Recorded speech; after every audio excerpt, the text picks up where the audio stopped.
Ser podcast.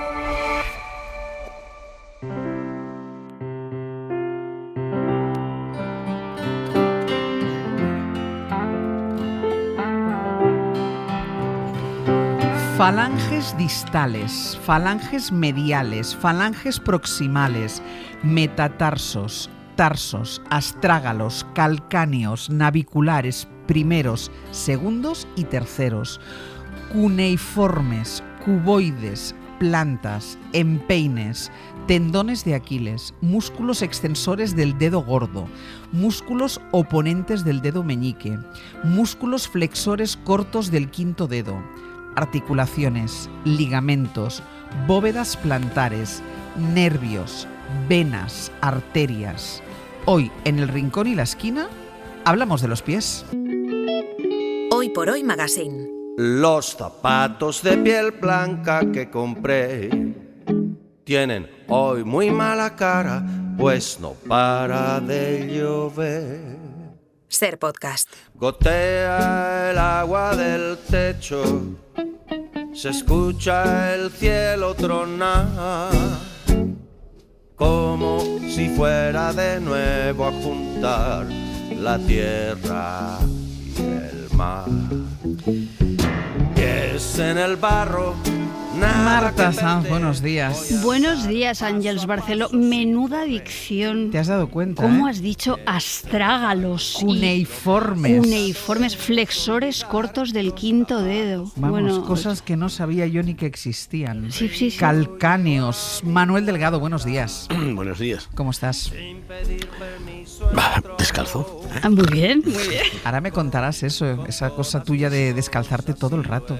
Sí, siempre. Bueno, yo vendría en pijama, de hecho, pero lo mínimo que puedo hacer es descalzar. Como a clase, acuérdate de aquellas fotos que nos enseñó. Claro. Más que nada porque sabes que hay cámaras. Que un día lo descubriste, que tú no lo sabías, y un día descubriste que hay cámaras. Nos están observando. Y te están observando. Cuidado con esos deditos, ¿eh? Venga, vamos con los pies. Bajad la mirada, mirad vuestros pies, un 39, un 40, un 42, un 46. Marta, empiezas tú. Bueno, yo lo primero que te tengo que decir es que al oír astrágalo me he acordado de que hay una novela maravillosa de Albertín Sarrasín que se titula así, El astrágalo. Ah, qué bueno. El astrágalo, y que es una especie como de Bonnie and Clyde a la francesa.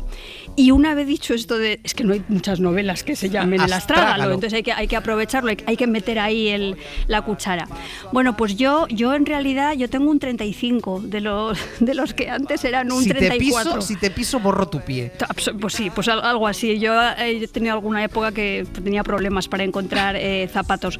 Pero además una de mis señas de identidad en la primera infancia fue que tenía los pies planos. Entonces en las primeras fotos que yo conservo erguida se ve claramente cómo juntaba las rodillas y una pierna salía por un lado, la otra pierna salía por el otro. Una visión infantil encantadora, pero de mayor hubiera sido un poco problemático. Menos mal que mi mamá era fisioterapeuta y se dio cuenta enseguida y me llevaron a una ortopedia, y además ella me trataba las piernas en casa, y me recuerdo durante muchos años de mi vida llevando unas plantillas dentro de las botas, comprando zapatos en los que cupiera la plantilla que tenía. Entonces, bueno, la primera vez que yo pude usar unas playeras, una manoletina baja, para mí fue, una cosa, pero una fiesta.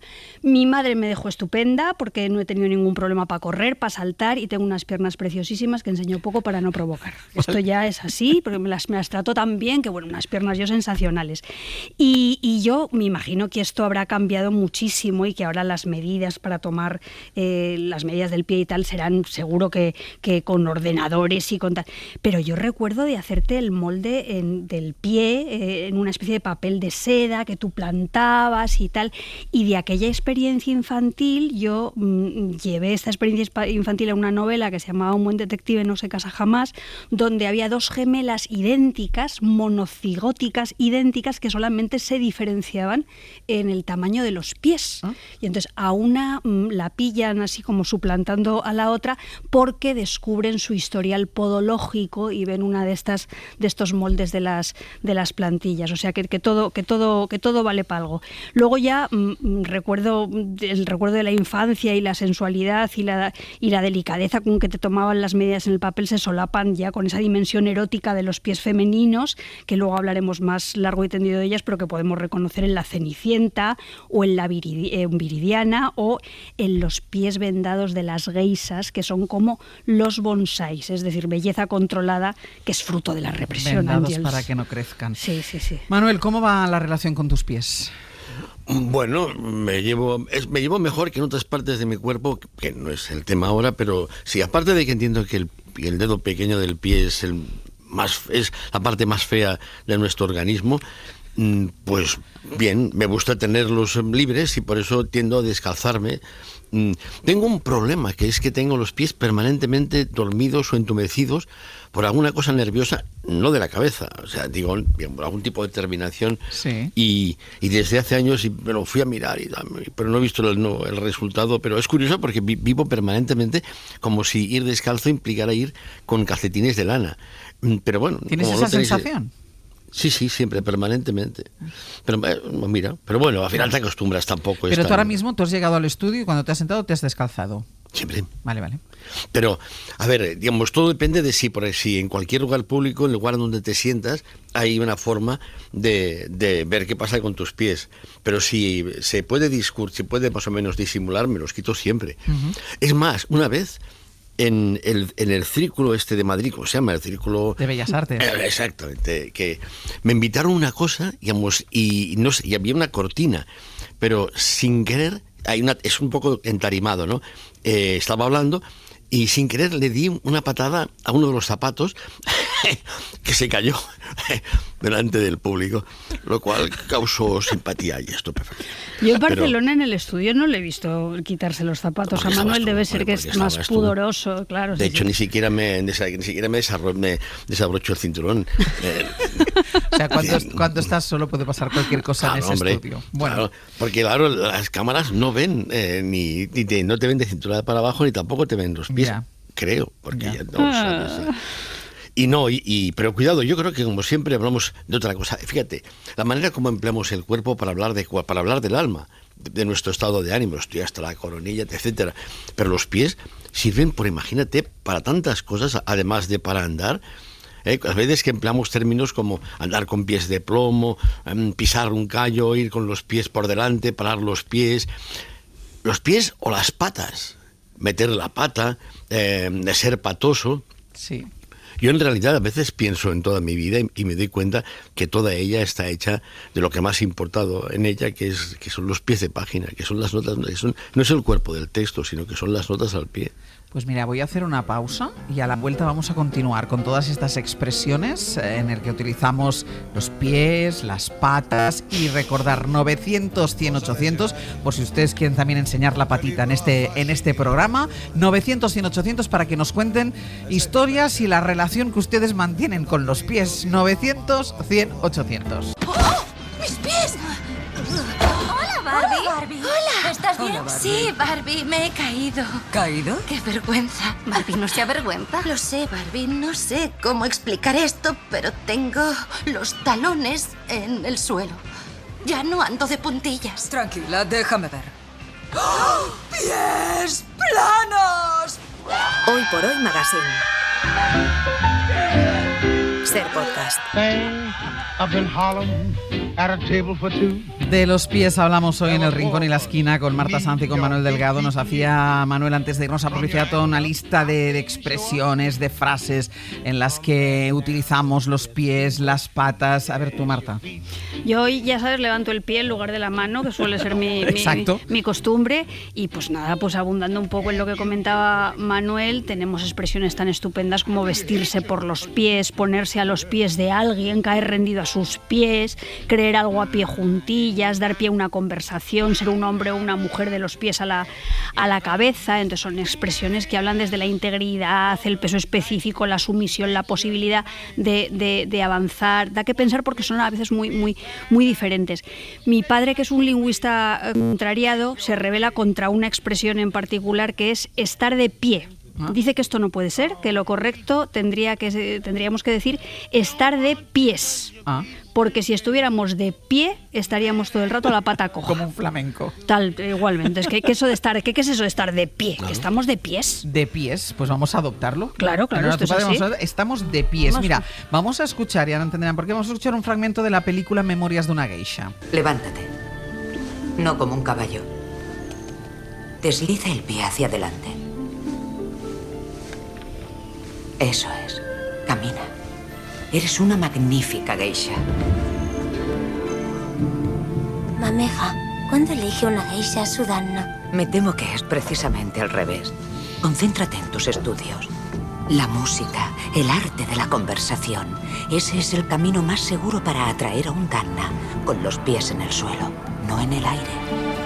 Con los pies en el suelo, no en el aire. Manuel, tú has hablado de tus pies entumecidos. Por cierto, creo que tuviste una vez un problema con tu tendón de Aquiles. Lo iba a mencionar, pues tal, pero claro, digamos, los tobillos entran. Es que es un. A veces cuando me planteo el tema del espacio, oye, mierda, se me está a punto de apagar el ordenador. Le he dicho a mis nietos que si me dejan el ordenador sin batería me lo digan, porque ahora igual me puedo quedar y iré a ciego con el guión, con la pauta esta. Yo te iré guiando. Bueno, yo seré tu perro guía. No, esto tendón de Aquiles, que por cierto, ayer estuve comentando con una persona, un colega me dijo que se había roto el tendón de Aquiles y que había estado 6 meses de baja. Yo me lo rompí empujando la fragoneta, no explicaré en qué circunstancias, porque siempre es muy raro y todo. Pues yo no pillé la baja, me cago en es que la gente, hostia, está de la mantequilla, ¿qué pasa? El tendón de Aquiles. Mira, Koeman se rompió el tendón de Aquiles y luego nos dio la Copa de Europa. Claro. Pero este no es el tema, lo sé. Para la gente, si se rompe un tendón de Aquiles, Manuel tiene que pedir la baja, ¿eh? Otra cosa es que tú seas un tío duro y curtido y tal. No, pues, señor, no. Y un culo inquieto. Hombre, claro, no. Pero mira, además a mí, con escayola, pero me cago que no, hombre, que no. Bueno, lo del tema El tema era, yo te iba a decir, que tú me has hablado de tus pies entumecidos, del tendón de Aquiles, que no me lo habías contado, pero ¿los pies son también o pueden ser una puerta para el placer? Hombre, a ver, digamos, descartando variantes más sofisticadas, un masaje en los pies, quieras que no, una pareja que se ame, pues se da masajes en los pies como mínimo y es una fuente de placer. Y yo una vez fui a que me hicieran, me invitaron a un masaje de pies, que fue una mierda, porque la masajista, muy amable, se empeñaba en hablar conmigo. Yo decía, oye, no me digas nada, que estoy yo con el tema y me estás despistando. Pero de verdad que fue un fracaso, porque una masajista, ¿por qué de pronto te habla? Digamos, estate por lo tuyo, bueno, no importa, tampoco es el tema. Pero yo iba a mencionar que a veces dar un masaje en los pies puede ser una fuente de problemas, de inquietudes, incluso de peligro físico. Y si no, que lo digan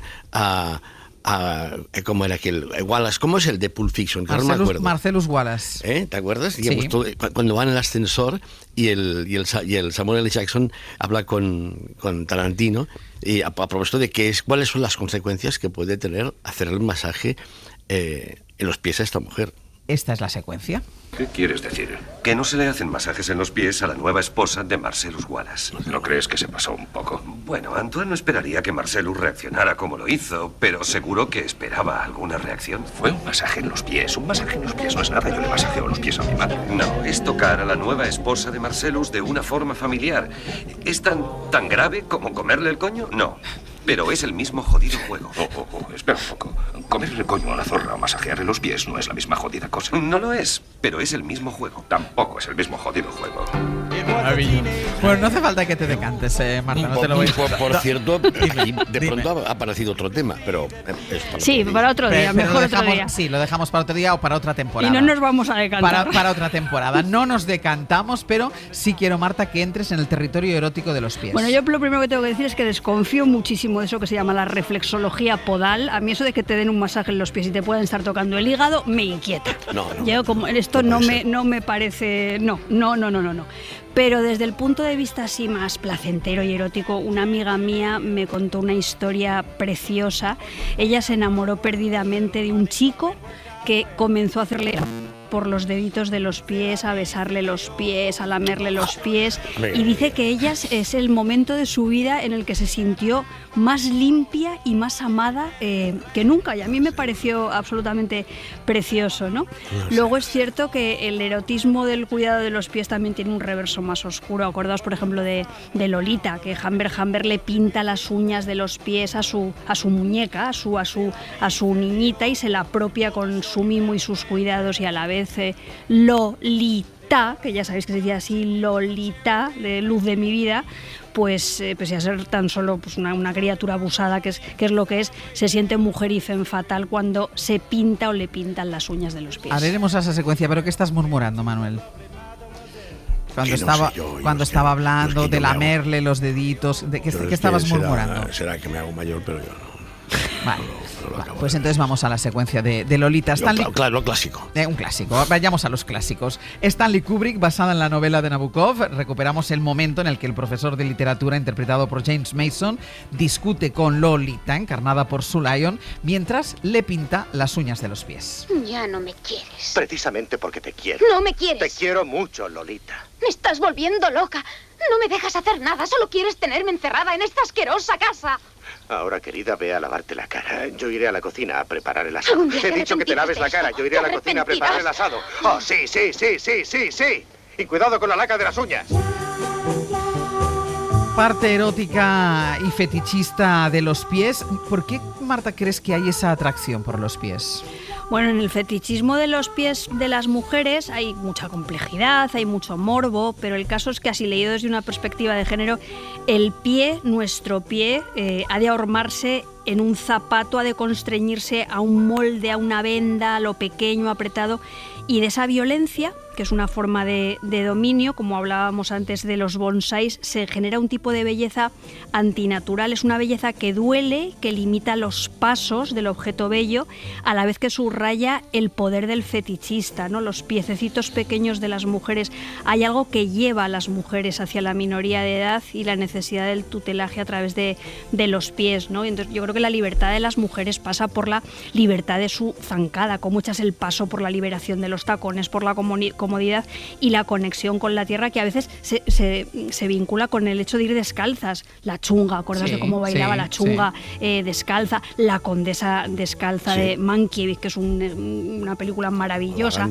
Shakira canta y baila descalza muchas veces y tiene una canción que se llama Pies descalzos. Y ahora que lo pienso, pues acordaos en La Cenicienta, las hermanastras de La Cenicienta, Drisela y Anastasia, las hijas de Lady Tremaine, son pura incorrección por el tamaño de sus pies. Son dos señoras. Pues yo soy pura incorrección. Tú eres muy... Bueno, y además llevas unas zapas preciosas fosforescentes, Ángels, que serían dignas de... Qué pena que esto no lo masaque la cámara. Hemos puesto el pie de la una en el pie de la otra y ha sido una cosa un poco escandalosa. El caso es que estas hermanastras de La Cenicienta pues son todo lo contrario de lo que tendría que ser esa mujer sumisa, recogidita, manejable, así la mujer llavero, correctita, adyacente, la mujer que queda bien, que queda reducida a la metonimia de su pie pequeño. El problema es que estas hermanastras, ellas lo que quieren ser es correctitas y pequeñas, pero sus pies son enormes. Sus pies no se lo permiten. La película Cinderella de Kenneth Branagh a mí me hace muchísima gracia. Kate Blanchett haciendo de madrastra de Lady Tremaine está estupenda. Y os voy a leer un poema de pies. Un poema de pies que es mío y que habla de mujeres y de zapatitos. ¿Cómo calzarse la palabra mujer sin que el pie zancajee dentro del zapatito? Después, muy pronto, los cordones aprietan y el cuero, el tafilete, el charol nos hacen rozaduras y ampollas que nunca cicatrizan. Me gusta. Y ahora un viaje en el tiempo, Manuel. Nos lleva a Viena, año 1967.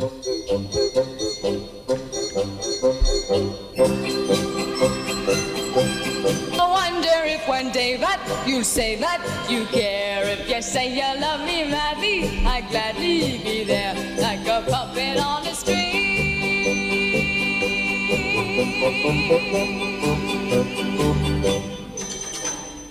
Love is just like a merry-go-round. A ver, Manuel, ¿por qué esta canción? Bueno, antes dos elogios para Marta que creo que merece. En primer lugar, que esto que ha dicho del tema del pie femenino no lo había pensado y está bien. me lo quedo. Y luego otra cosa, que cómo se agradece que alguien lea un poema, incluso propio, sin declamar. Es una cosa que me carga mucho, no digamos cuando le ponen música. Con 100 cañones por banda. Estoy de acuerdo contigo. Y luego esto de, hombre, pues que quienes tengamos un poco de edad nos acordaremos del Festival de Eurovisión del 67, que lo ganó esta canción, Somos marionetas bailando sin fin en la cuerda del amor, que la cantaba la Sandy Shaw, que salió a cantar descalza. Y entonces recuerdo de la red, digamos, que se hablaba de ella como la cantante de los pies descalzos. Hombre, y está bien, ¿no? Porque dado después del pavoroso espectáculo de Eurovisión del otro día, que de pronto ya era patético, ya era, digamos, ridículo. Además, ahora ya era ridículo manchado de sangre, pues creo que es un contraste interesante entre una mujer que de pronto ejercía la cosa esta hippie de la humildad, que era muy simpático y sincero seguramente, pues aunque sea únicamente para ver la diferencia tan enorme que hay con esta mierda. Que llamamos Eurovisión. También cantó descalza en Eurovisión Remedios Amaya, que no sí, consigue, que es hay quien maneja un pedazo de mujer y de cantadora, y en cambio y no consiguió ningún punto, 0 puntos consiguió, y bailó también descalza. Tú ahora vas descalzo, Manuel. ¿Tú por qué te descalzas? Es decir, tú llegas a un sitio y ¿por qué? Porque para sentirte... Porque amo la libertad. ¿Qué pasa? Si no podemos dar la libertad a nuestros pies, como se suele decir, claro, a mí me gustaría, digamos, de pronto sentirme en este estudio como en mi casa, llegar y primero que hacer pues es esto, digamos, ponerme el pijama, ¿entiendes? No sé, digamos, las zapatillas. Yo no sé si la pretensión es excesiva, pero a mí me gusta sentirme como en casa y no lo hago en clase, pero también lo haría, y lo haría en cualquier sitio en el que quisiera sentirme bien del todo. Oye, esto no estaba previsto en el guión, que quede claro, España entera, pero en cambio le agradezco la pregunta, porque es verdad que, oye, no sé, quitarte los zapatos, perdona, es que, mira, rápido, en Cielo sobre Berlín hay un momento bellísimo en el que los dos ángeles que están aquí, digamos, un poco poniendo paz en la tierra, y son invisibles, y en determinado momento se juntan en un coche que está en un aparador y tal, y entonces intercambian información acerca de cómo les ha ido el día. Y entonces hablan cosas y de pronto uno dices, hostia, vaya, no lo dice así porque Wenders tiene ya un nivel, pero yo lo diría así, oye, vaya mierda eso de ser solo espíritu, porque lo que yo daría por quitarme los zapatos debajo de la mesa. Y no solo por esa sensación de libertad, Manuel, también la sensación de pisar la tierra, de esa... No sé si hay conexiones, pero esa sensación que te produce pisar el césped... Cuidado. Tú puedes reivindicar ese derecho de ir descalzo para cantar en Eurovisión, pero también lo puedes reclamar para que te fusilen en condiciones, ¿no? Porque en efecto, el presidente Lluís Companys, que es el que nombra al estadio en que juega el Barça, por si alguien no lo sabe, claro, le van a fusilar y el tío lo que hace es quitarse los zapatos. Porque esto de que es un compromiso esto de que te fusilen, tú. Y lo mínimo que puedes hacer es cuando te fusilan que tus pies toquen la tierra que amas como lo último y lo más importante que puedes hacer. Mira, de la película 13 días d'octubre de Carles Marquès Marcet, Manuel nos describirá la escena. Escuchen.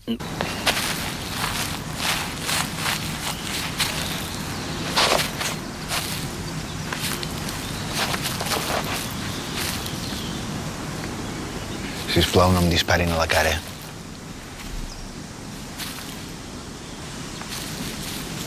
Firme. Alt! Target. Armas. Apunten. Fuego. Per Catalunya. Él pide que no le disparen a la cara y ahí va descalzo. Pero es que es esto, que pues ya lo sé que son cosas diferentes. Cantar en Eurovisión, que yo en el estudio me quite los zapatos, que Companys antes de morir se los quite también. Ya lo sé, que son escalas completamente diferentes. Pero la materia primera es la misma. Es que en última instancia, el verdadero signo de libertad que puedes exigir y reclamar y ejercer es quitarte los zapatos, ya que tú no puedes ser libre, con mínimo los a tus pies. Mira, los pies, yo le preguntaba antes, Marta, Manuel, por qué se me ponía descalzo, y él decía, por la libertad, y esa sensación más allá después de lo que hemos estado hablando, pero sí es verdad que siempre ha estado ligado el hecho de ir descalzo a la libertad, a la rebeldía, a esto del que estábamos hablando, la conexión con tu tierra, con tu patria, la conexión con la naturaleza. Absolutamente, y además el ir descalzo es una transgresión y al mismo tiempo es un placer y conecta la transgresión con el placer. O sea, yo recuerdo cuando era pequeña caminar descalza era maravilloso, pero esa maravilla aumentaba el riesgo de coger anginas. Decían, cálzate. Siempre Entonces, yo tenía un abuelo que decía, es que el constipado entra por los pies. Claro, pero en cualquier caso en el hecho de ir descalza yo creo que prevalece todo lo que tiene que ver con el placer, andar descalza por un suelo de madera, por las baldosas frías en verano, por la hierba. Antes yo creo que Manuel ha citado ya esa maravillosa película que era Descalzos por el Parque, basada en una obra de Neil Simon, que los protagonistas son Robert Redford y Jane Fonda, una pareja de enamorados que viven en un piso altísimo sin ascensor, y él es serio y ordenado y ella es un poco alocada y muy vitalista, y entonces una noche él se va a correr, se emborracha y va descalzo por el parque, y es ella quien lo tiene que controlar un poquito, ¿no? Corriendo por el parque de Washington Square. Ahora se le hubieran comido las ratas que hay. Los dedos de los pies, pero bueno. Paul, ¿eres tú? La verdad no estoy muy seguro. Te he buscado por todas partes. ¿Ah, sí? Pues nunca me encontrarás. ¿Y tu abrigo? ¿Dónde está tu abrigo? No necesito abrigo. Solo estamos a 2 grados. ¿Qué has estado haciendo? ¿Qué he estado haciendo? Pues esto es lo que he estado haciendo. Pasearme descalzo por el parque. Paul, estás loco. Ahora seguiremos hablando de eso, de ir descalzo, de ese contacto con el suelo, con la naturaleza, con la tierra. Y les pedimos a ustedes 900-100-800 que nos llamen y que nos cuenten historias relacionadas con los pies. No solo enfermedades, que los pies son, antes decíamos, son fuente de muchísimo placer. ¿Les gusta ir descalzos? ¿Por dónde les gusta ir descalzos? 900-100-800. Usted primero, madame. Cuidado, tengo un pie un poco hinchado. He estado... Sí que me vale. No le vale. ¡Me vale! No le vale. ¡Es mío! Ha encogido. Pruebe otra vez.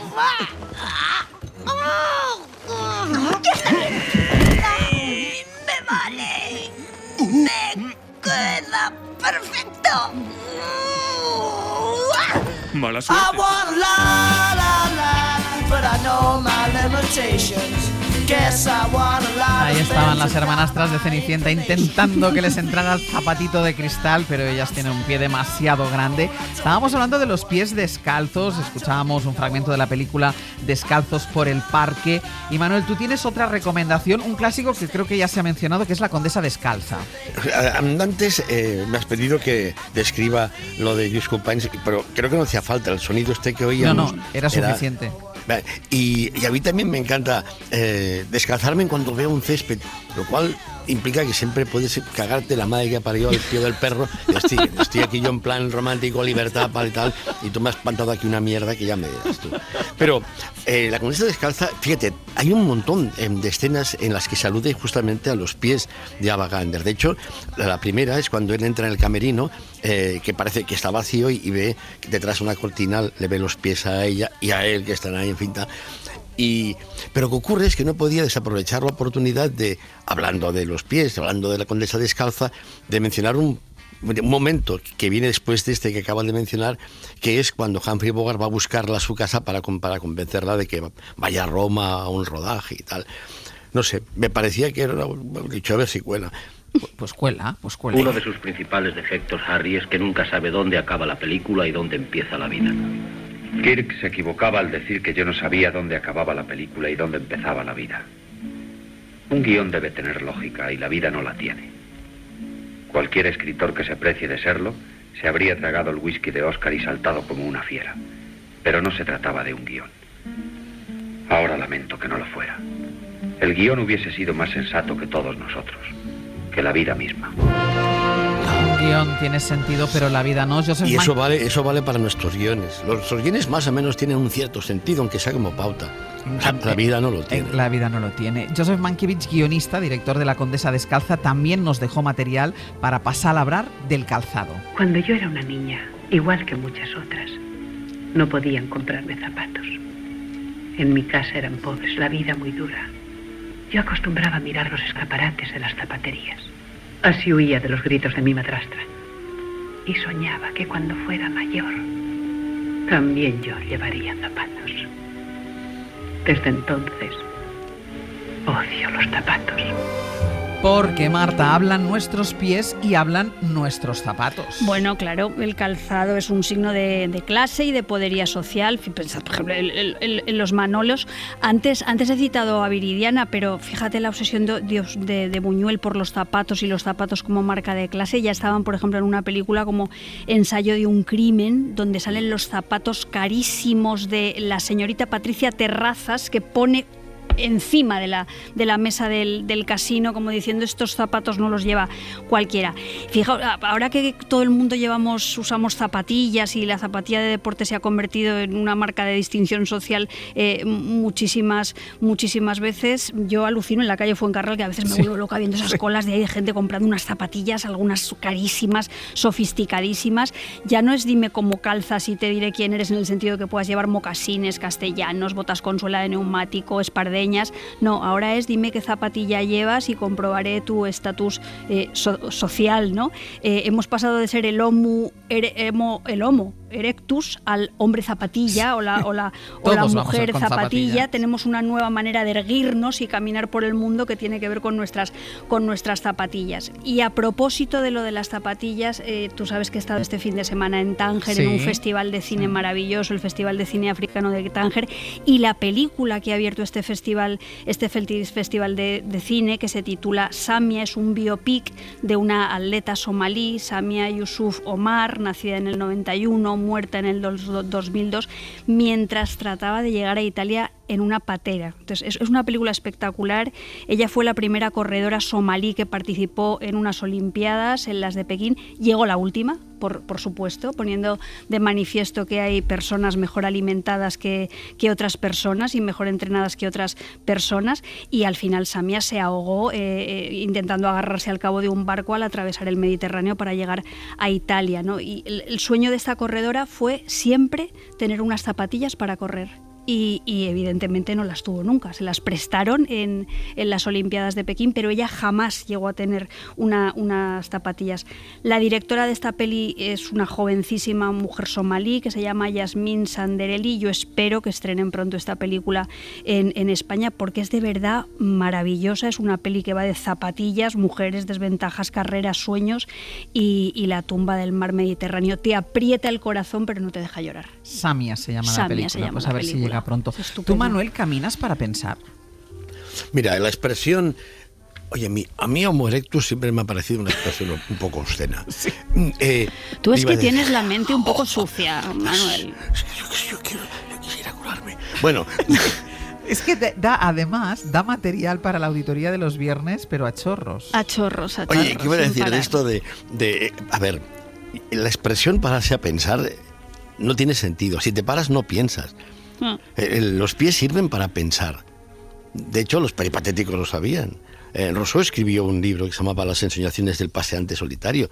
Pero cualquier persona que salga a pasear o a correr, cuidado, aunque sea descalzo, como los atletas somalíes que ganaban medallas descalzos, pues uno no puede... ¿Qué haces ahí? Digamos, caminando, yo qué sé, corriendo. ¿Qué haces entre cuando vas trotando o chino-chano? No puedes dejar de pensar. Y al menos yo, digamos, todas las cosas que se me han ocurrido, e incluso los errores, se me han ocurrido caminando, cambiando de sitio. Ahora en bici, Manuel, ¿no? Es igual. Mira, incluso en coche, homenaje había hecho en Italia de Roberto Rossellini, en la que las reflexiones van en coche. Las road movies son básicamente películas que hablan de lo mismo. Es decir, para pensar hay que moverte. Es un accidente de la itinerancia. Y como ilustración había pensado en una película preciosa, esta filming, que se llama La soledad del corredor de fondo, que es un chaval tal que está en un reformatorio que le da por hacer cross, por hacer carreras de fondo y tiene que competir con un colegio de millonetes y tal. Y entonces, digamos, él va ganando, pim pam, pero mientras va corriendo, ganando, no puede dejar de pensar. La voz en off que escuchamos es la de su pensamiento. Luego os digo qué pasa al final, aunque sea un poco spoiler. Luego de escucharlo, venga. Sí, claro que venga, tiene gracia. Bueno, cuando llegue el momento de despedirte de Raxton Towers, puede que descubras que tienes un gran futuro como atleta. Un maravilloso Jaguar y una secretaria que conteste a tus fans. Vitoreándote por las calles. Si nos seguís el juego, ladrón miserable, seguiremos el vuestro. ¿Qué quieres decir? Corre como un condenado galgo. Es el rey del reformatorio. Atletismo, deporte. ¿Dónde demonios has estado? ¡Johnny me ha dado una patada! ¡Cállate, chivata gordinflona. ¡No estoy gorda, gusano! Haced el favor de no gritar. ¡Tiene una novia! Para de una vez. No voy a tomar ninguna pastilla. Tú cállate. Todo lo que hay en esta casa me pertenece. Que te quede claro. Te daré una lección un día de estos. Ya aprenderás. Vamos con el spoiler, Manuel. Bueno, el spoiler es que de pronto él va a estar llegando a la meta, va ganando y a 2 pasos de la meta, ¿qué hace? Se queda parado y deja que gane el otro, que gane el del colegio Millonetis. Y va sonriendo porque ve que ha jodido a los de la escuela y tal, como diciendo, mira, ahora os vais a la mierda. Tú. Ahora no gano, mira, hombre, ¿qué pasa? ¿Algún problema? Yo voy a hacer una nota al pie, que de esas que son importantes, como ha dicho Manuel. La película de Tony Richardson es impresionante, pero yo también recomiendo mucho que leáis la novela en la que está basada la película, que es una novela de Alan Silitoe, que es uno de los Angry Young Men, una generación de narradores de los años 50 ingleses, que es increíble. Y esta novela en especial es estupenda, y hay otra que se llama Un lugar en la cumbre, de John Brain, que también tiene una adaptación cinematográfica brutal, que bueno, hay que ver sí o sí. Vale. Obligatorio. Leer y ver. Obligatorio. Pilar desde Badajoz, buenos días. Hola, buenos días. Cuéntanos, Pilar, ¿qué querías contarnos sobre los pies? Pues mira, yo tengo una fantasía. Yo voy a que me hagan la pedicura y la manicura. ¿Sí? Es un matrimonio chino. Sí. Ella te hace la manicura y él te hace la pedicura. Sí. Es un señor, bueno, físicamente no muy agraciado y además suda mucho. Sí. Entonces, pero hace la pedicura divinamente. Una exfoliación, unas cosas. Entonces yo cierro los ojos y no veo al chino. Veo a quien a mí me apetece en ese momento ver. Bueno, esto pasa mucho, Pilar. Se le llama fantasía. Quisiera, yo qué sé, vamos, es una bendición. De hecho, esta semana tengo que coger para ir. Pues, porque las tengo que hacer, básicamente. Sí, sí. Y entonces, pues esa es mi fantasía. Digo, ¡buah! Voy al chino, no sabes cómo maneja el pie. Es que a mí me encanta, siempre me ha encantado que me toquen los pies. Mi marido, que ahora ya no me los toca, pero siempre me daba masajicos. Y de verdad, para mí es una bendición. Y andar descalza como Manuel, yo también. ¡Qué maravilla! En el césped, o sea, pero lo del chino, te juro que yo al chino no veo. Pilar, muchísimas gracias. Gracias a vosotros y un beso. Danos Un el beso número, grande. Pilar. Hay que ir al chino a hacerse los pies. Susana desde San Feliu, buen día, buenos días. Hola, Ángels, buenos días. Un placer hablar contigo. Igualmente, cuéntanos. Mira, quería comentar, el lunes por la tarde me dio un golpe así muy tonto con el pie, ¿no? El pie derecho y el dedito pequeño del pie derecho se me salió del sitio. Eso duele una barbaridad. Tuve que ir al hospital a que me lo colocaran y casi me muero del dolor porque yo lo llevé fatal. Es la segunda vez que me pasa y la primera vez que me pasó me dijeron, le dije, ¿qué le ha pasado, señora? Y le dije, pues el dedo pequeño, el dedo meñique del pie, y me dice, señora, los dedos del pie no tienen nombre. Yo digo, ay, disculpe. No sabía yo que los dedos del pie no tenían nombre. Entonces, ¿por qué? Pues no sé, no tienen... Yo tampoco lo sabía. Bueno, el pulgar es el pulgar de la mano, pero el pie es el dedo gordo. Sí, el dedo gordo, pero luego no, el dedo pequeño o el dedo del medio, no lo sé, no tienen nombre, no me dijo. Y yo casi pues me disculpé, casi fue como que me estaba riñendo, ¿sabes? Y luego además cuando me hicieron la radiografía del pie me dijo la chica de la radiografía, me dijo la radióloga, uy, ahora empieza la temporada de chanclas, dice, va a haber aquí roturas de dedos todos los días. Ya, es que esa es la otra bronca, porque a mí eso me ha pasado también y la bronca es, eso te pasa por ir descalza. Sí, o sea que son muy... Y los pies no los cuidamos tanto como deberíamos, eso sí que es verdad. Pues Susana, cuidado con esos pies. Sí, muchas gracias, beso. Buenos días. Hasta luego. Adiós. Mira, hablábamos antes de los zapatos y del calzado, porque se podría componer, Marta, una biografía a partir de los zapatos que nos hemos calzado y descalzado a lo largo de la vida. Tú hablabas antes de los zapatos ortopédicos, ¿no? Claro, y los pasos que han dado nuestros pies. Absolutamente, y mira, y los actuales juanetes que nos recuerdan las necesidades podológicas de la tercera edad. Yo trabajo sentada y también camino para pensar, como dice Manuel, pero yo me acuerdo sin parar de todas estas personas que trabajan a pata firme todo el día. Me meto en sus piernas, me meto en sus pies y me duelen. Hay una novela maravillosa de una escritora francesa que se llama Tener un cuerpo, donde ella evoca una época de su vida en la que trabajaba de pie en una fábrica, la marca que esos trabajos dejan en el cuerpo. Y también me acuerdo, por ejemplo, de las trabajadoras del Tea Rooms de Luisa Carnés, que se quejan durante toda la novela de los pies por estar detrás de un mostrador, ¿no? A Luisa Carnés le hacemos un homenaje en la Feria del Libro este qué fin bien. de semana, no al que viene. Qué bien. Sí, sí. ¿Algo que decir de los pies de los trabajadores o de los olvidados, Manuel? Bueno, únicamente que me vienen en la cabeza las vitrinas que en Goldsmith recogen los zapatos de los... Es verdad. Y eso es tremendo. Bueno, pues no sé, pues qué voy a deciros. Yo creo que la manera de acabar este espacio dedicado a los pies es recordar que más vale morir de pie que vivir de rodillas. ¿Y no tenías ninguna referencia cinematográfica?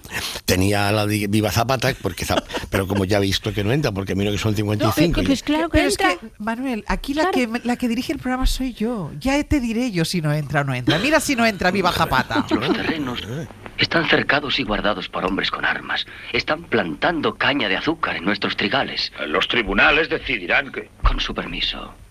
¿Los tribunales? ¿Sabe de algún pleito sobre terrenos que haya sido ganado por los campesinos? ¿Te quitaron tus tierras? Hace tiempo que a mi padre le quitaron sus tierras, señor presidente. Hijos míos, soy vuestro padre, vuestro protector, soy de vuestra sangre. Pero creedme, estos asuntos se llevan tiempo. Tened paciencia. Con su permiso, señor presidente. Hacemos el pan con trigo, no con paciencia.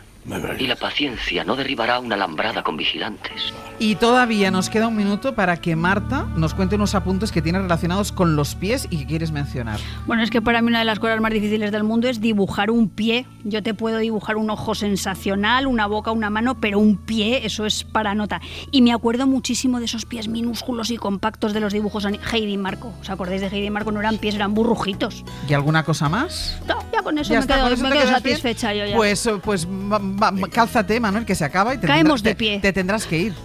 Sí, ahora me abrocho el cinturón. Vale, abróchate el cinturón, ponte los zapatos y para sí, la calle. sí. Manuel, Marta, hasta la semana que viene. Un beso grande. Adiós. Hoy por Hoy Magazine. En la última biografía no autorizada... Quizá la organización delictiva menos conocida para el gran público sea la dedicada al tráfico de dientes. Si analizáramos el ADN de nuestras dentaduras postizas, podríamos averiguar que muchas de las piezas que componen sus dentaduras provienen de otras bocas. El margen de ganancia es increíble. Compran un diente por menos de, no sé, lo que le dejan al niño, menos de €1, y lo venden engarzado junto a otros 31 dientes. El ratoncito Pérez es español y monárquico. Nació de la pluma del jesuita Luis Coloma, a quien le pidieron que escribiera un cuento para el rey Alfonso XIII, el del metro, línea 4, la línea marrón. Quiero decir que ahora que el emérito vive en Abu Dhabi, está intentando imponer esta costumbre entre los niños y padres abudabíes. Y va colando, ¿eh? Cada vez que un niño de los Emiratos Árabes pierde un diente, el ratoncito Pérez les deja un pozo de petróleo bajo la almohada. ¡Qué generoso! Ser podcast. Después de un par de semanas algo atípicas en las que asistimos a las biografías de una persona anónima o un ratón, volvemos a cierta normalidad, si es que esta sección ha sido normal en alguna ocasión. Roberto Villar, buenos días. Buenos días, Sánchez. Sí, hoy presentamos la biografía de una persona muy odiada por unos y muy querida por otros, como suele ocurrir con quienes fueron presidentes de gobierno de España. Biografía no autorizada de José María Aznar. A ver, pero ¿qué se puede decir que no se haya dicho ya sobre él? Enfrentarse a una biografía de Aznar me parece un auténtico desafío. A mí lo que me parece un desafío es escuchar entera esta versión bachata del himno del PP. José María Aznar López es un político español, cuarto presidente de gobierno de España desde la transición en las legislaturas sexta y séptima de España de 1996 a 2004. Es miembro del Partido Popular, del que fue presidente entre el 90 y el 2004. Te lo estoy diciendo, es difícil decir algo nuevo sobre él. Esto perfectamente lo puedes haber sacado de la Wikipedia. De ahí lo he sacado, claro, precisamente no para marcar a partir de ahora que todo lo que escucharemos no solo no está en la Wikipedia, sino que muy pocos conocen. Se trata de un material inédito, íntimo casi, fruto de meses de investigación. ¿Y si dejas de hacerte autobombo y empiezas ya? Primer dato revelador para que no os llaméis engaños. Sé que muchos creéis que sabéis qué significan las siglas de la fundación que preside José María Aznar. FAES, pues no. FAES no es el acrónimo de fachas españoles. FAES, fachas españoles. No, lo digo porque lo mismo se presta a confusión. FAES es la Fundación para el Análisis y los Estudios Sociales. Vale, tú lo sabías, pero no toda la gente lo sabe. Segundo dato esclarecedor. En el cuarto de baño de mi casa tengo colgado un cartelito con una de las tantas frases geniales que ha dicho Aznar. Quien pueda hacer que haga. La leo cada vez que voy al baño. Esto iba sobre Aznar, no sobre tu intimidad. Pero, ¿y si nos metemos en la vida íntima de Aznar y Ana Botella, por ejemplo? Bueno, según el tratamiento que le des, puede ser un poco más interesante. Ahí. Aznar conoció a Ana y a los 3 días le pidió matrimonio. Se casaron a los 21 años, tienen 3 hijos y 7 nietos. Ana y José María se llevan bien, pero como cualquier matrimonio, tienen sus diferencias. Por ejemplo, él repite cada mañana eso de ¿quién es usted para decirme cuántas copas de vino me puedo o no beber? Y sin venir a cuenta, porque él no bebe alcohol en el desayuno. Ella en realidad no lo escucha, porque se está tomando un relaxing cup of café con leche en Plaza Mayor, ubicada a unos 13 kilómetros del domicilio que comparten. Esto sí que son datos desconocidos y bastante difíciles de creer también. Sí, bueno, también es difícil de creer que Aznar haga entre 600 y 800 abdominales diarios. Y sin embargo, eso es lo que confesó a ese tan incisivo entrevistador como magnífico cantante que es Bertín Osborne. Lo que no le dijo Aznar a Bertín, y pudo descubrir mi equipo interdisciplinar, es que mientras Aznar hace abdominales en la intimidad, habla catalán con ellos. O sea, Aznar habla catalán con sus abdominales. Con todos sus abdominales, con esa multitud de abdominales que tiene.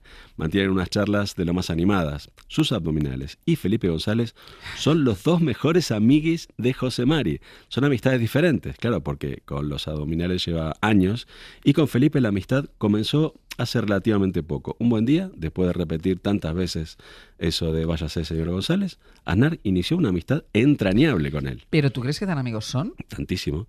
A pesar de que provienen de ideologías opuestas, últimamente no hay semana que no se encuentren en La Centralidad. La Centralidad es un bar que hay en el centro de Madrid. Pues yo que vivo en el centro de Madrid no conozco La Centralidad. Yo lo conozco, no te pierdes nada. Es un bar, quiere y no puede. El café no es bueno, pero tampoco es malo.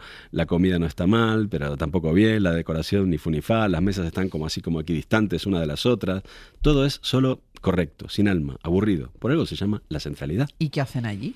Allí se juntan para ver de sus cositas, de bonsáis, de pádel, de lo mal que envejecen algunos, lo típico. Se cuentan chistes de los 90, estos moderadamente garrulos, llaman parienta a sus mujeres, ponen a parir a Pedro Sánchez y se quejan de que ya no hay libertad de expresión como la que había antes cuando gobernaban ellos. También, a veces, Aznar lleva a Felipe a ver obras, como hacen los jubilados. ¿Obras de edificios en construcción? De edificios ya construidos, en este caso. Sí, porque Aznar se centra más en entidades en horas bajas, con dificultades económicas, para ver si las compra. Algunos jubilados le dan de comer a las palomas, otros le dan de comer a fondos buitre. Palomas, buitre, todas las aves merecen nuestro respeto. Y así pasan la tarde, hasta que Ana Botella vuelve de la pelu, después de hacerse su cardado diario, y grita desde la puerta de La Centralidad: José Mari, venga, pa' casa, y se vuelven juntos a Pozuelo. Yo debo admitir que me estoy enterando de cosas que no sabía. Te lo dije al principio. Pues en el coche, de regreso al hogar, siempre tienen una pequeña discusión, que no pasa a mayores porque se quieren y se respetan, pero, por ejemplo, hace 3 días discutieron porque Ana, por la mañana, antes de salir para la Plaza Mayor a tomarse su cafelito, quería comerse el trocito de tarta que le había sobrado de la cena anterior. Y resulta que la tarta no estaba en la nevera. Ya, pero es que eso molesta mucho. Eso es motivo de divorcio, que no es el caso porque se adoran. Pero el caso es que Ana le preguntó así muy civilianamente a su marido: tú no sabrás quién se comió mi pedazo de tarta, ¿no? Y él, sin dudar ni un momento, le soltó: ha sido ETA.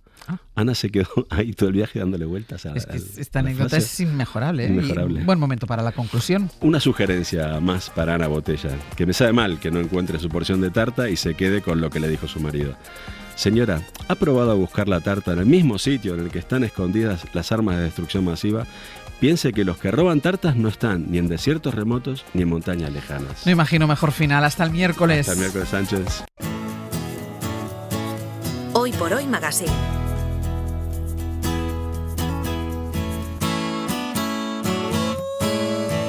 Ser podcast. ¿Cuántas son las cosas que yo aprendí? Muchas las que hicimos, muchas más que hacer, pero lo más importante y serio fue pasarlo bien.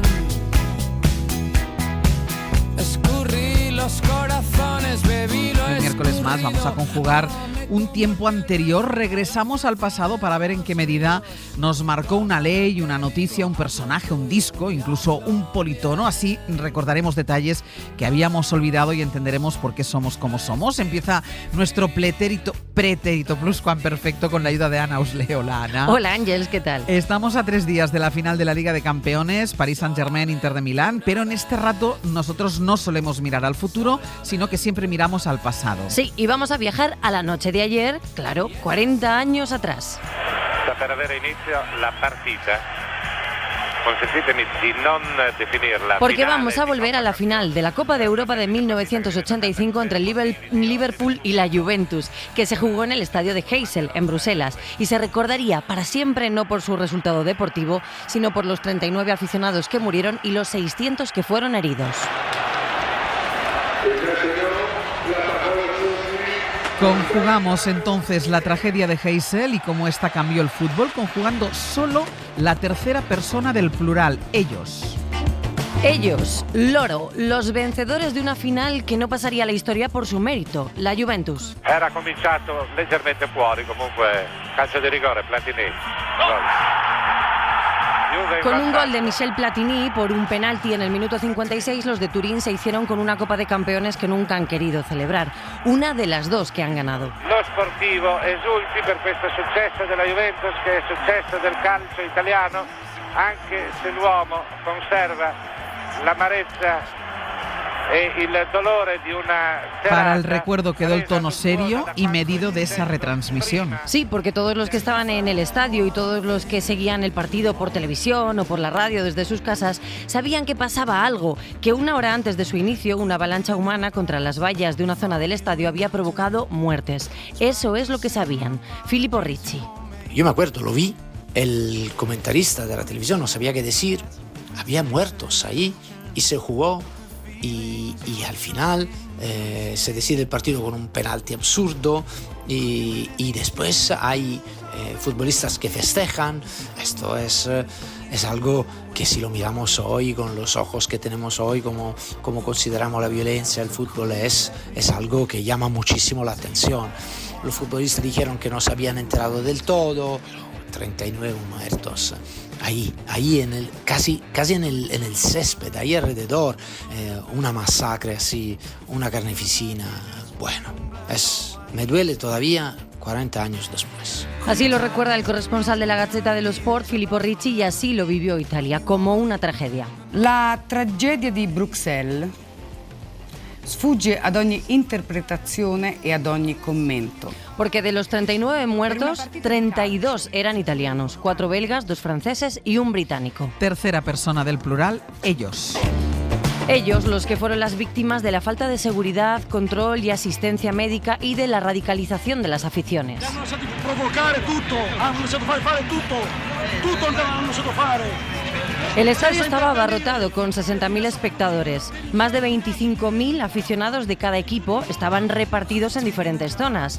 Y la UEFA reservó unas zonas para los aficionados belgas, para aficionados neutrales. Pero esas entradas reservadas al público local fueron adquiridas por los italianos. Era la zona Z. Una zona en la que el público estaba de pie en uno de los fondos del estadio, junto a una esquina anexa a la zona X, donde había muchos aficionados radicales del Liverpool, que empezaron a lanzar objetos y se abalanzaron sobre los italianos. Así es como se produjo esa avalancha, al intentar alejarse de los radicales del Liverpool, que se acumularon todos los aficionados italianos. En el fondo de la zona quedaron aprisionados contra el muro donde finalizaba la gradería, que luego caería, y contra las vallas protectoras que separaban las gradas del terreno de juego. Así murieron asfixiados, sin auxilio. Aunque no es la mayor tragedia, número de víctimas de la historia del fútbol que fuera retransmitida en directo, es verdad que provocó un gran impacto. Tercera persona del plural, ellos. Ellos, los que tuvieron, como decíamos, que emitir esas imágenes, informar, intentar entender qué estaba pasando en directo. Solo se conoce el caso de una televisión que decidió suspender la emisión, la República Federal de Alemania. La mayoría de la gente no sabía qué había pasado, qué estaba pasando, pero la verdad es que nosotros sí, gracias a un amigo de Coca-Cola, de Alejandro Andreu. Aquí escuchamos a José Ángel de la Casa, que estaba trabajando para Radio Televisión Española aquella tarde, y con él estaba, como él decía, Alejandro Andreu. Estuvimos con él en el box de comentaristas y ya vimos que había movimientos, policías, empujones, gente que iba. Yo, al poder moverme libremente por el estadio, salí al parking. Había una pared alta desde la cual se estaban descolgando gente ya de la parte de tribuna, ya gente inconsciente en el suelo. Volví, se lo conté a José Ángel, dudaba de cómo seguir radiando porque ya era consciente de lo que estaba pasando. Al acabar salimos y ahí es cuando tuvimos el gran impacto de ver a los fallecidos, que creo que fueron 36 o 38, en el suelo alineados, unos cubiertos, otros no, familias llorando a sus seres queridos y nosotros pues volviendo al hotel con esa sensación de decir qué barbaridad, hemos venido aquí a disfrutar de un partido de fútbol y nos vamos con una gran tragedia. Tercera persona del plural, ellos. Ellos, them, los ingleses, recuerdan Heysel con mucha vergüenza, como un punto de no retorno.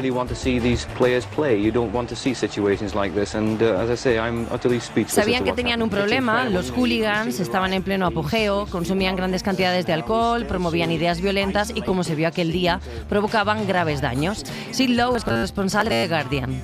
La gestión de aquella final, la elección del estadio, la condición del estadio, la gestión policial, el papel que jugaron las autoridades. Creo que estos elementos, para mí, no se han visto señalados cuando deberían también de haberse visto señalados en algún momento. Y eso no es para nada justificar el comportamiento de la afición, pero creo que es un elemento importante. Y cuando se habla de Heysel en Inglaterra, se tiende a hablar también de Hillsborough, que vino 4 años después con la misma afición en circunstancias muy diferentes, pero también un elemento, digamos, en común es ese mal manejo de los aficionados de fútbol. Como apunta Sid Lowe, con este y el incidente de Hillsborough, donde se perdió la vida de 97 personas, debían poner fin a los hooligans. Era una cuestión de Estado. I wish we could get those responsible, get them before a court and stiff sentences so that they stop anyone else in their tracks. Yo recuerdo que a partir de ahí la UEFA sancionó a los equipos ingleses. Sí, les prohibió participar en competiciones europeas de manera indefinida. 5 años estuvieron sin competir. Y al Liverpool, aunque la sanción era mayor, le duró 6 años. Vamos a seguir conjugando la tercera persona del plural. Ellos, los responsables de la seguridad de los eventos futbolísticos que vinieron después, que reconocen que Heysel fue un antes y un después en los campos. Julio Zendal fue durante 25 años responsable de seguridad del Santiago Bernabéu. Falló todo. Yo recuerdo perfectamente cuando puse la televisión donde estaba esas décimas de segundo que piensas que estás confundido de canal. Yo recuerdo una chica aplastada contra la alambrada y entonces te das cuenta de que no se actúa, que nadie reacciona. Entonces, a partir de ahí, UEFA manda unos protocolos de obligado cumplimiento. Se implantó ya el sistema de cámaras para controlar a esa zona de los violentos. Los cacheos totalmente exhaustivos, totalmente enfocados principalmente a ellos. Entonces se implantó el asiento en todo el estadio, ¿no? Eso quita también mucha violencia. Y en España podemos decir de que es pionera en muchas cosas, es impensable que puedan pasar una cosa así.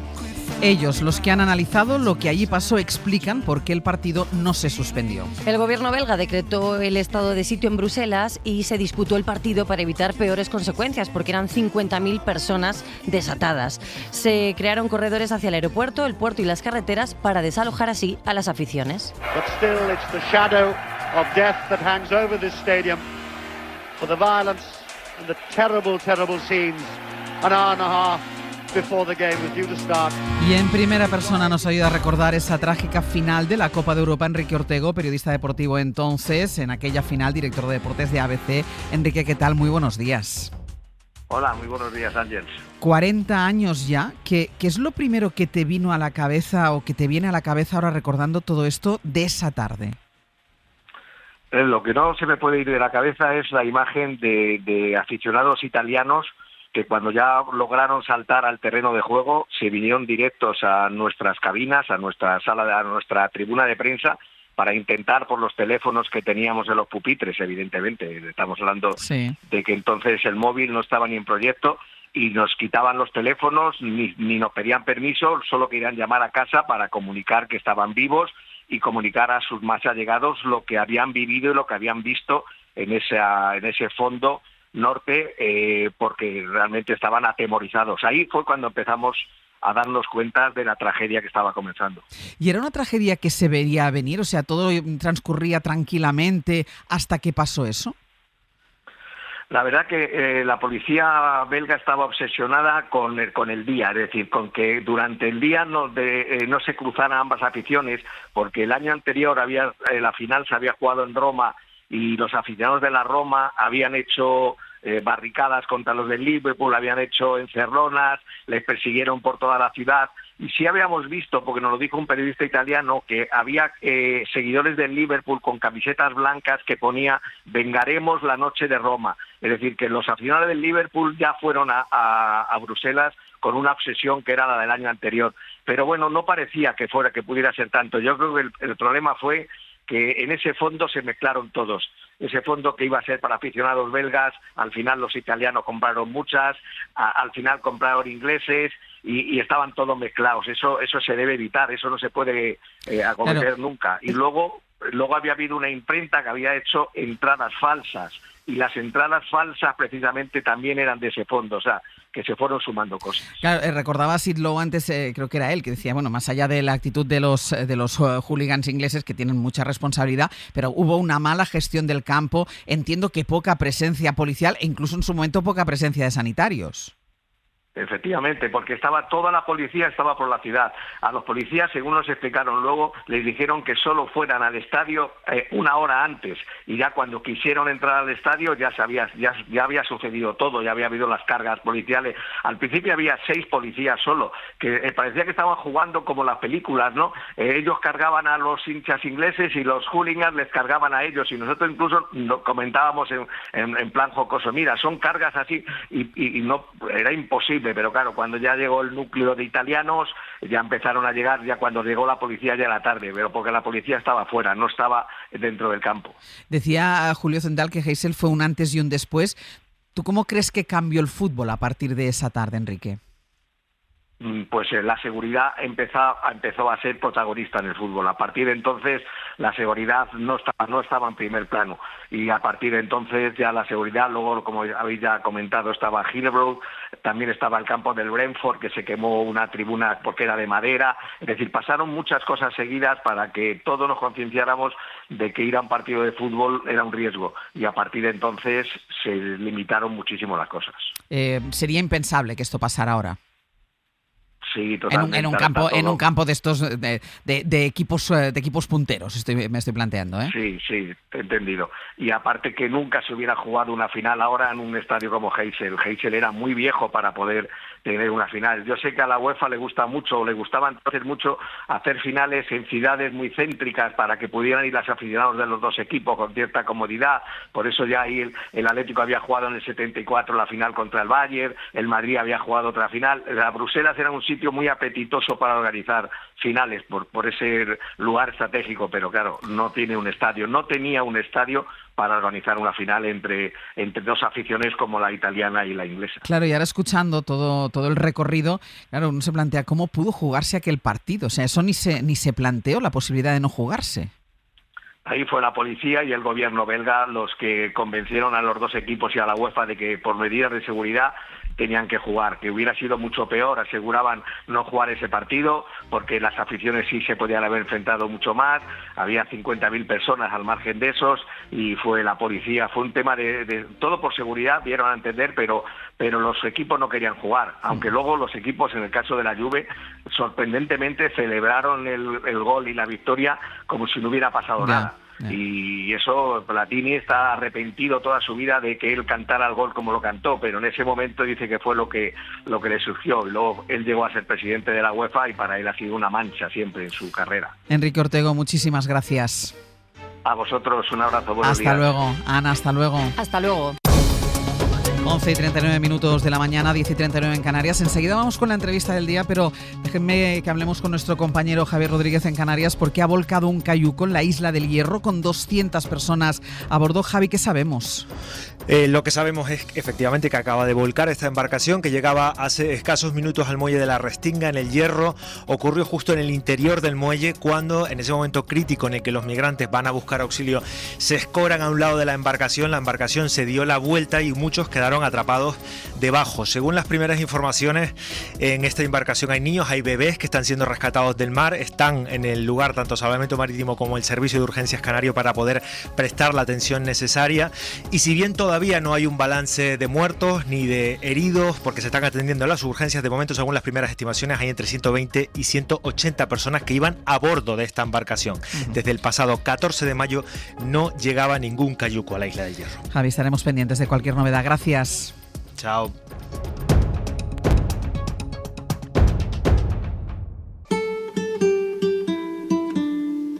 Hoy por Hoy Magazine. Ser Podcast. Y ahora una historia que narrada en un libro puede comenzar justo cuando terminó, a las 7:28 de la tarde del 27 de junio de 2023. Y en Ucrania suben a 13 las víctimas mortales por el bombardeo ruso sobre una pizzería en Kramatorsk. La última fallecida confirmada es Victoria Amelina, una reconocida escritora del país. O antes, el 24 de febrero de 2022, cuando Rusia invadió Ucrania, así lo contábamos esa misma madrugada en este mismo programa. Hola, muy buenos días. Esta madrugada del 24 de febrero, Rusia ha declarado la guerra a Ucrania de la forma en la que Putin hace las cosas, ordenando una operación militar en la región del Donbass que en realidad se extiende ya desde hace horas a otras zonas del país.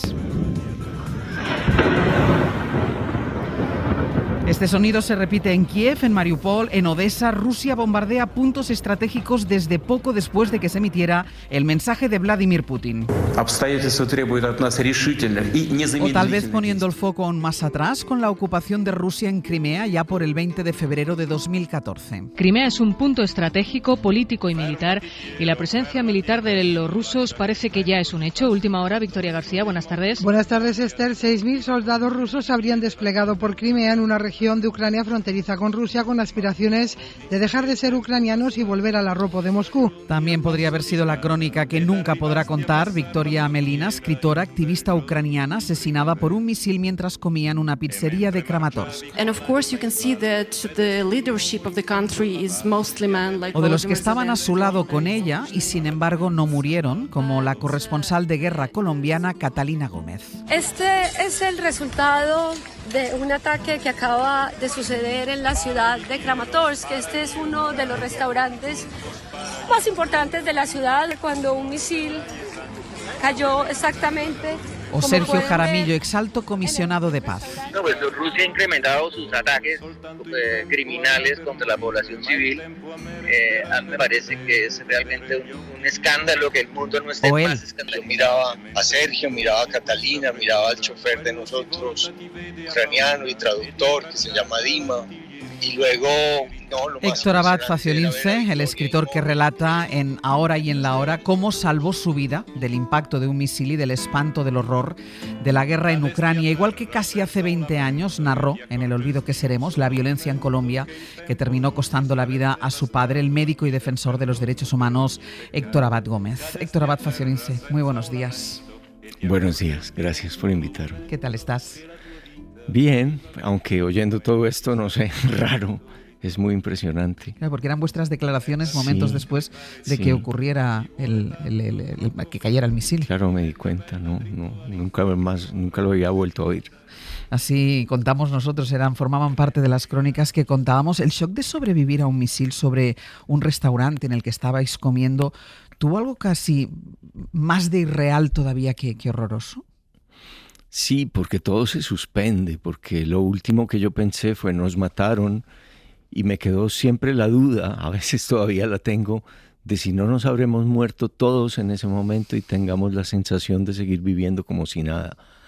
Es muy raro porque yo era el más viejo de la mesa, porque Victoria, la que falleció frente a mí, tenía la edad de mi hija, habían nacido en el mismo año, en el año de la catástrofe de Chernóbil, que sucedió también en Ucrania, porque yo oigo mal por el oído derecho y me había cambiado de silla y para oírle bien a Sergio, que no vocaliza nunca, y ella se pasó para la silla que yo estaba ocupando y ahí fue donde la metralla le entró por la cabeza, por detrás.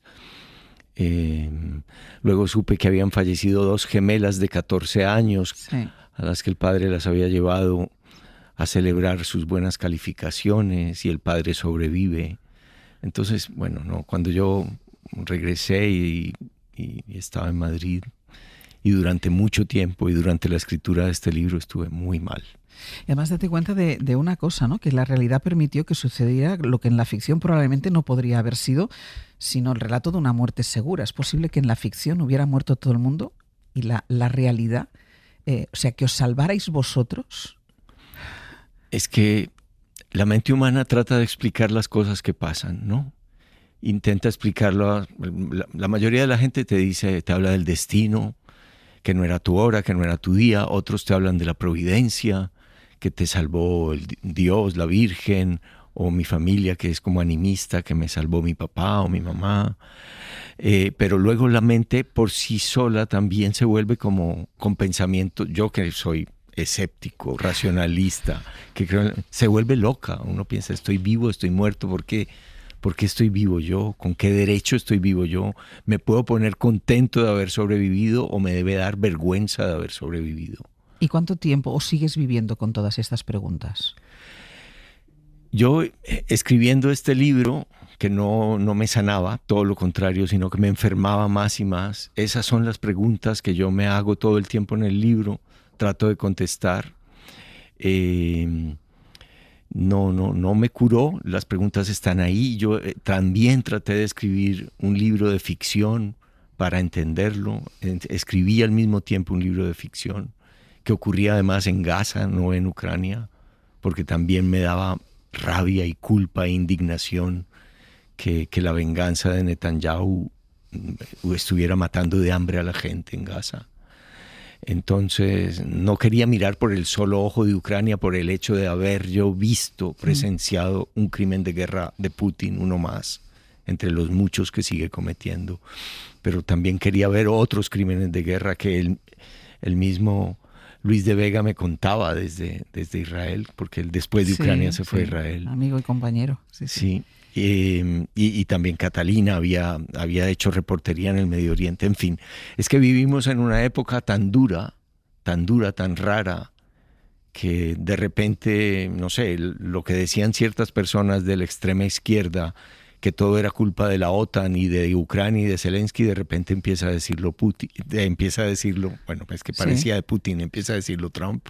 Sí. Y es como, ¿a quién estoy oyendo? ¿A quién estoy oyendo? Decías que durante la escritura no te sanaba. ¿Completar la escritura te sanó o no te ha servido para eso? Haber escrito, sí. Escribirlo durante la escritura fue horrible. Haberlo escrito, haberlo terminado, que mis editoras, Carolina de España y Carolina de Colombia, Carolina del Norte y del Sur, que les digo yo, que ellas me hayan ayudado a montar el libro, a podar la ficción, que me decían ellas y también mi mujer que esa ficción era muy rara.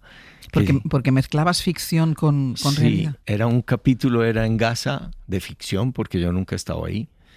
Y el otro capítulo era esto, del libro que ya salió sobre Ucrania.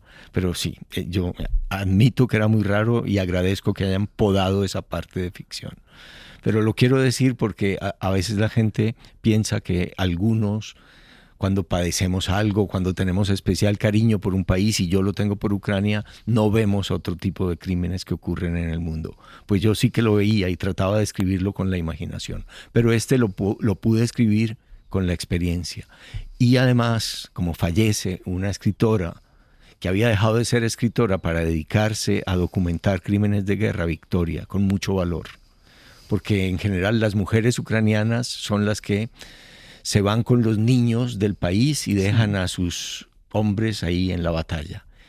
En el caso de Victoria era al contrario. Su marido trabajaba en la seguridad de Estados Unidos y ella volvió, dejó de escribir ficción, dejó de escribir cuentos infantiles y novelas y se dedicó solo a escribir, a documentar crímenes de guerra. Y decía que de vez en cuando no aguantaba más, la guerra le explotaba en un poema, sin sintaxis, sin puntuación, sin nada, como metralla. Y eso era... Tú conoces muy bien la violencia en Colombia, sufriste y escribiste además ese maravilloso libro sobre el asesinato de tu padre. Esto es la violencia en Ucrania, hablas de Gaza también. Al final, ¿todas las violencias son iguales, se parecen? Son horribles. La guerra es como un agujero negro que se va tragando vidas y vidas y vidas, pero hay dos puntos de vista de la guerra de todas maneras, creo yo. Una cosa es que te ataquen, una cosa es que te invadan, que te destruyan tu casa, tus escuelas, tus hospitales, y otra cosa es quedarte de brazos cruzados o tirarte al suelo, agacharte y decir tú eres más fuerte, tú mandas, y otra cosa es defenderte. Yo creo que Ucrania tiene derecho a defenderse. Es decir, cuando la gente duda incluso de las armas, de si se les deben dar armas o no, pues al menos armas defensivas podría ser, ¿no? Al menos armas antimisiles, antidrones, para que no te maten, para que no caigan esos misiles en las pizzerías, en los restaurantes, en las estaciones, en los hospitales. Al menos armas defensivas, yo creo que nadie debería dudarlo. Yo conocía el episodio, evidentemente, porque lo contamos aquí, hablamos de ello, pero yo no conocía tu vinculación con Ucrania, que es la que he descubierto a partir del libro, porque a mí me parece deliciosa esa manera en la que dos muchachas, porque son muy jóvenes, que tú lo desvelas más tarde, son dos niñas casi, te escriben un día porque quieren traducir al ucraniano El olvido que seremos. Sí. Todo empieza de una manera muy literaria y muy bonita. Sí. Ellas quieren, como un acto de resistencia, porque ya estaba la invasión de Crimea, que ustedes señalaron al principio.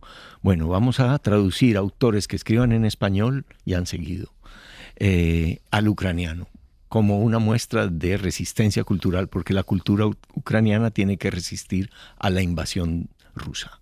Y es muy bonito, me escriben que quieren traducir El olvido que seremos, que lo acaban de terminar, que les parece perfecto para su colección, no tienen dinero prácticamente, eso es lo de menos.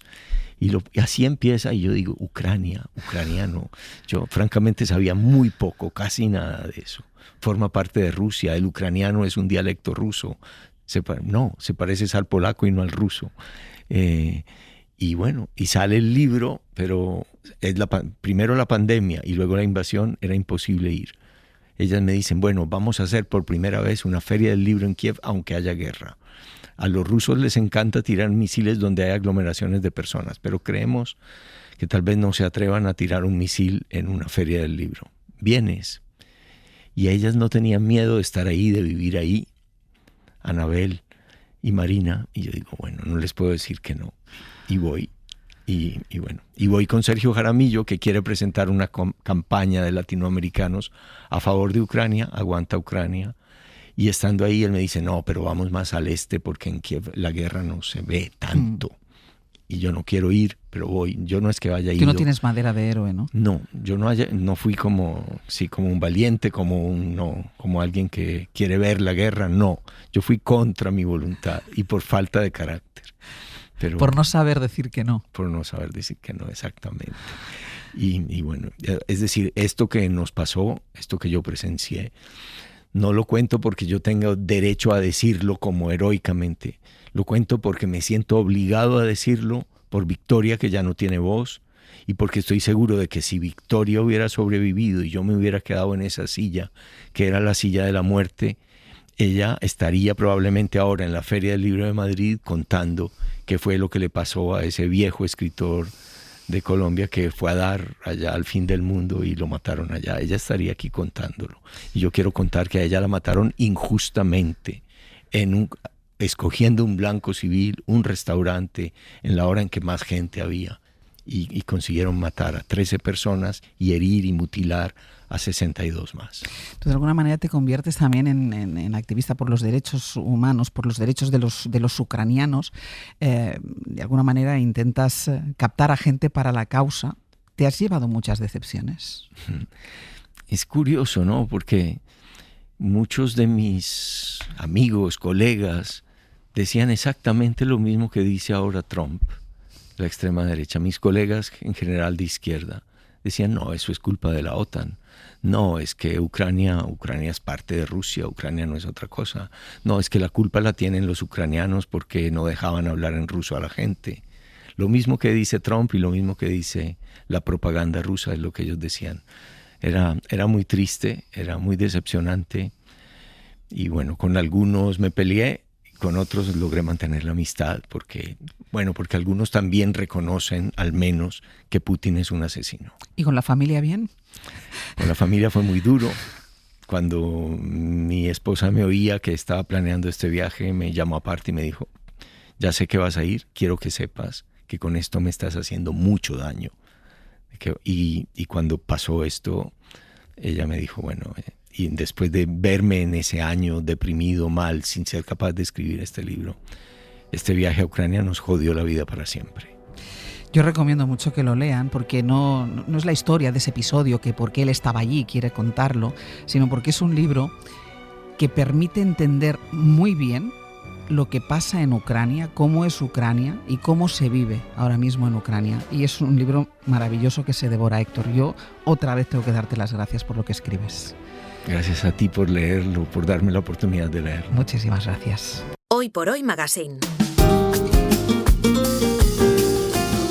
Ser Podcast. Casal, buenos Hola, días. Ángeles, Francino, buenos días. Muy buenos días. Venga, contadnos. Pues mira, estamos siguiendo muy de cerca esas imágenes que nos llegan en directo de ese rescate del cayuco en la isla del Hierro. Hay al menos, como hemos contado en el boletín, 2 mujeres muertas según los últimos datos y el drama, ¿no? El drama de quien recorre una larga travesía y ese sueño se frustra justo cuando están a punto de llegar a puerto. Naturalmente estaremos hay muchos en niños, Canarias. además hay bastantes bebés, entre bebés y niños pequeños. Es otro día, por lo demás, cargado en lo político. Desde las 11 se reúnen en Bruselas von der Leyen y Pedro Sánchez y de ese encuentro pues cuelgan un montón de temas, los aranceles, la guerra de Gaza.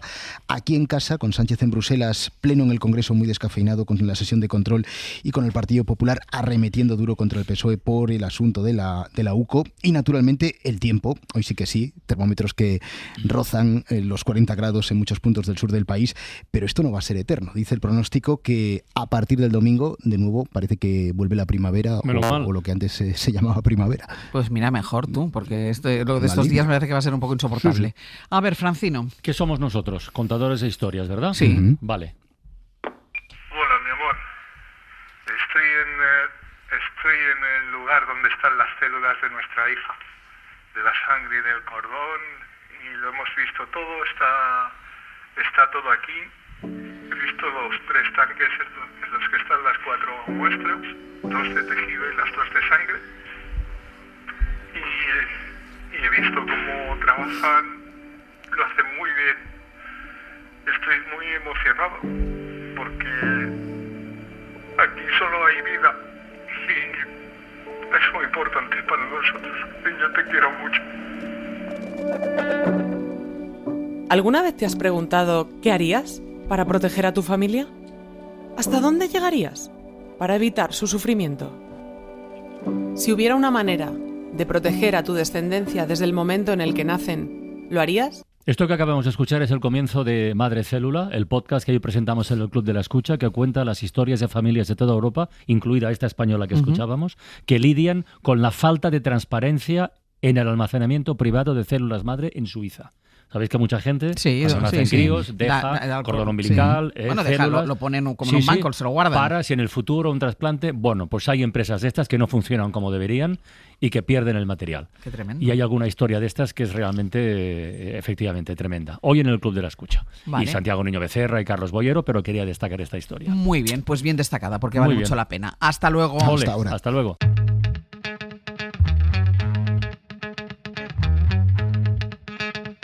Sí, sí, sí. 1, 2, 3, como 1, 2, 3, como Ron DMC, in the place to be. No estoy en mi pick, pero en este beat, yo. Sueno más real que el Madrid, soltando el clip. Llegó Billy the Kid disparando más fuego que Miami. Este sí lo compro. Este sí lo compro. Ni tanto ni tampoco, también digo, porque este sí lo compro. Ahora soy más real que el Madrid. Eso no lo este sí lo compro. De todas formas, yo no sé qué vamos a hablar ahora, me lo diréis, pero yo creo que habría que hablar del gorro que lleva puesto Eduardo Barba. Es que claro, que o sea, que yo tenga que hacer el último tramo de este programa de radio. ¿Quieres que te confiese una cosa? Le he dicho, si pareces Indiana Jones, y me ha dicho el tío, luego te enseño un látigo. ¿Qué quieres decir? Así te ha dicho. De todas maneras, y yo le he dicho que si era el fontanero y me ha dicho, también la respuesta ha ido un poco por ese mundo. Claro, tubería. Es que vais provocando, también os digo. Está juguetón. Que dice que llevaba el gorro por el sol que cae, pero es que estás aquí dentro, Barba, ya te lo puedes quitar. Ya, pero no se lo quita. Tío. Sí, él se debe encontrar guapo, se debe ver guapo. Y una camiseta dandy. Una camiseta verde con un elefante. Exacto, va de coronel tapioca totalmente. Sí, podría estar en la terraza de la SER o en un safari en Kenia. Es que va a instalar ahora el riego automático. Y tú estás muy contento por eso.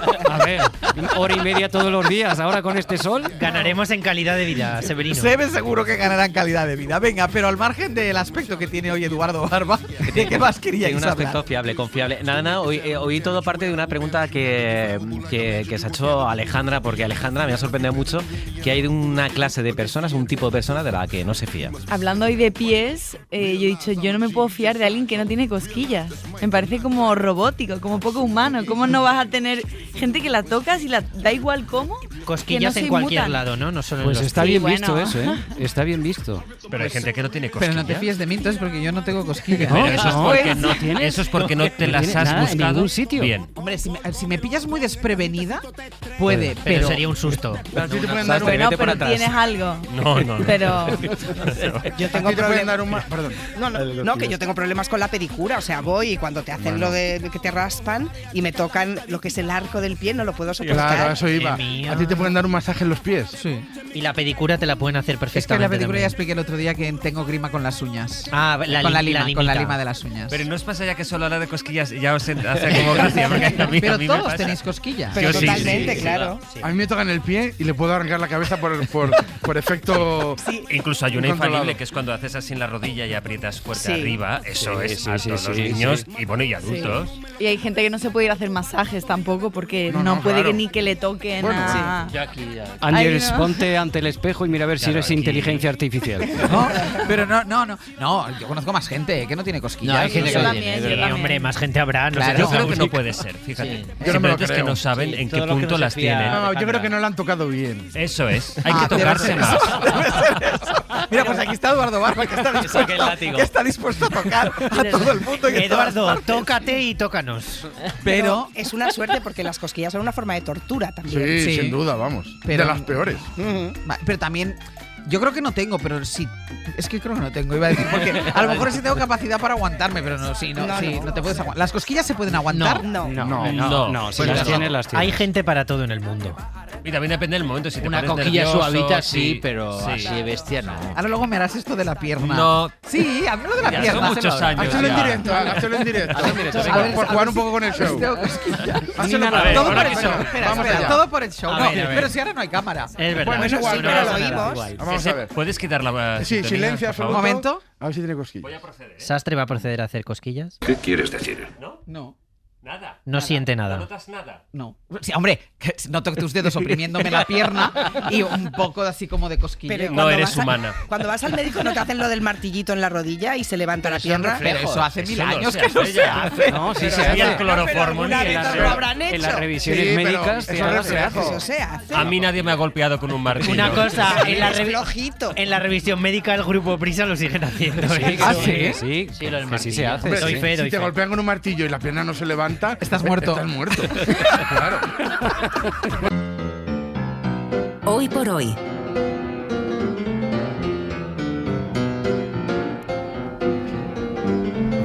Cosa leggerai?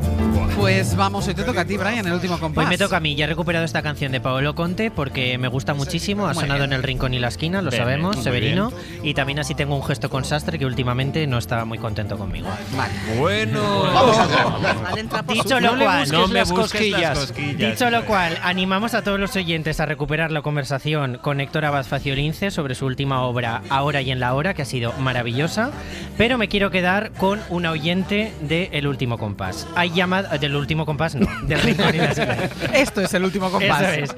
Hay llamadas que pueden resumir temas. Y la de Pilar de Badajoz ha sido una de ellas porque nos ha hablado de los pies que dan para golpes, para broncas e incluso para fantasías. Pues mira, yo tengo una fantasía. Yo voy al a que me hagan la pedicura y la manicura. Sí. Es un matrimonio chino. Sí. Ella te hace la manicura y él te hace la pedicura. Sí.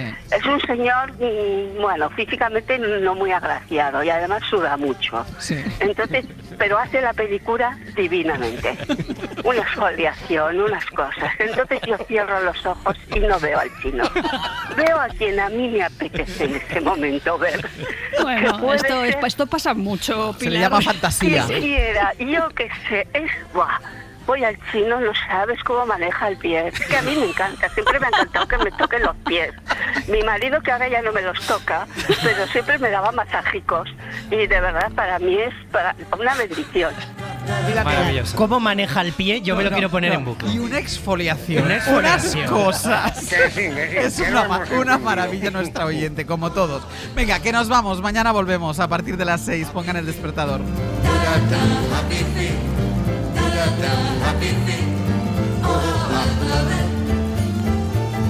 Happy fit, happy fit, happy fit.